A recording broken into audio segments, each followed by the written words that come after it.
Nicole? Yes, hi. Oh, Hi, how are you? I'm good. How are you? Well, I'm fantastic. Are you a little busy right now? We are. I hope you can hear us. So, hope you can hear me okay. It The doesn't. group is back there talking turkey. It sounds like an arena back there. How many people, how many operators do you have? How many stock farm people do you have? You know, actually, we have over 50 men and women that answer our phones, but the phones is not the only way you can reach us. You can shoot us an email, Facebook, Twitter, Pinterest. We're everywhere. Wow, you guys are modern. So I got to ask the question. What's the weirdest question you've been asked, or have heard somebody else be asked? Okay, you know, the number one question we get year after year, and we're receiving it today, in fact, is how do I go about thawing my turkey? So I should start by telling you the acceptable methods, and then we'll go into the funny calls. So the two acceptable methods to thaw your turkey is one, refrigeration method, keeping in mind it takes 24 hours for every 4 pounds of turkey meat to thaw in your refrigerator. So if you have a 20-pound turkey, that takes 5 days to thaw in your fridge. But if you're short on time, you know, a lot of times we get phone calls or emails. It will happen the day before Thanksgiving or even Thanksgiving morning. They're in a panic. Right. They have forgotten to start the thawing process. So we tell them not to worry. They can opt for the cold water bath method. It's a lot faster of a method.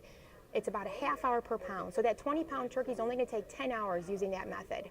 So with that said, with that being our number one call, we get a lot of creative ways, if you will, of how people will go about thawing their turkey.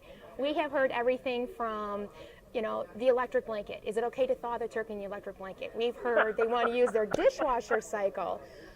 We've heard, you know, on the clothesline.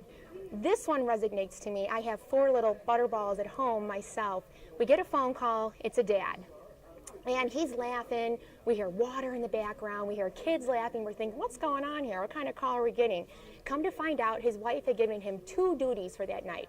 She had given him thawing the turkey was what his first duty, and the second duty was to bathe the toddler twins. So he decided he was going to knock it out in one shot.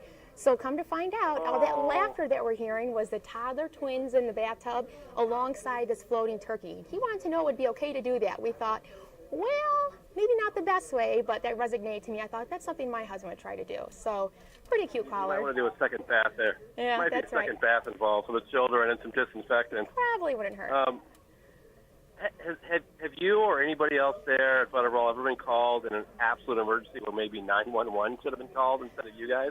Well, we like to call those turkey traumas, if you will. You know, and I'll share another cute phone call with you. Having a full-size golden doodle at home, and he's a puppy. He's about 12 months old. We get a phone call, and a lady wanted to know how she should carve.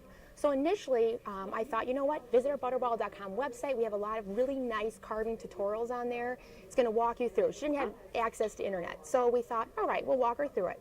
So she takes the turkey out of the oven. We tell folks, take it out of the oven, allow it to sit for about 10 to 15 minutes, allow those juices to settle. So she does that. She takes it out, she puts it on the counter, and I say the next thing you need to do is make sure you have a nice sharpened knife. So as she turns her back to sharpen her knife, all of a sudden we hear her start to yell, and we think, what is going on? Come to find out, her turkey that was resting, as we told her to do, was getting attacked, shall we say. The golden doodle was a counter surfer, jumped up on the counter and was eating the turkey. So that was another turkey trauma, if you will. Yeah. Save the neck for me, Clark. Okay.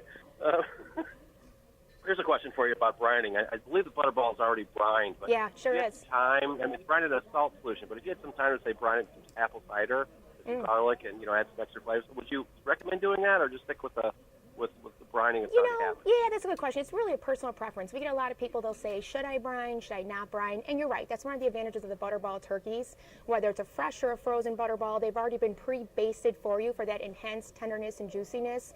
Additional brining, is it necessary? Probably not. Can it be done? Absolutely. And if you visit our Butterball.com website or give us a call, we have a lot of, like, you know, instructions and recipes as to how to brine if you're interested in doing that. Well, I'm Scott Thomas with GrillinFools.com. So, you know, we grill our birds. Do you guys get a lot of questions about grilling and smoking? We get a ton of questions on that. In fact, my husband loves to grill everything, and you better believe it. We all work an 8-hour shift on Thanksgiving Day, myself included.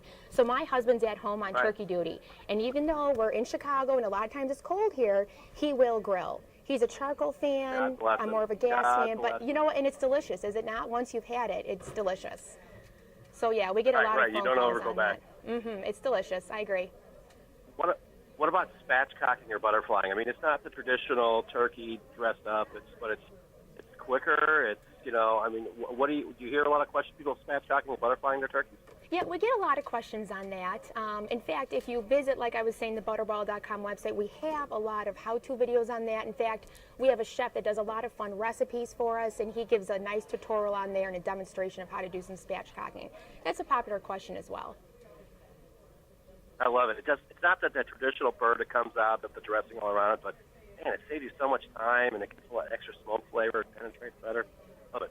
Right. What are some other ways to to take the turkey to the next level, to take it from boring to extraordinary? Well, good question. So, the preferred method of cooking your turkey is using that open pan method. In other words, no cover, no lid. And it's Right. really about tradition. That's how we've done the turkey for, the 15 years I've been here. It's always how we've been instructing our consumers. We have many other ways you can cook it, but it's all about tradition. We love that open pan, 325 from start to finish. And that's actually sort of bridges over to our theme this year, too. Our theme is Throwback Thanksgiving. And so it's a little bit of a spin-off Throwback Thursday. So we're opening up our archives, right? And we're sharing our recipes and our pictures. We're asking for people to throw their pictures or recipes on our Facebook or our Butterball.com website. And by doing so, they actually have a chance to win some prizes. So that's kind of a fun thing we're doing this year as well. Okay. Well, that's all I got. All I got to say is happy Thanksgiving. Well, yes, happy Thanksgiving.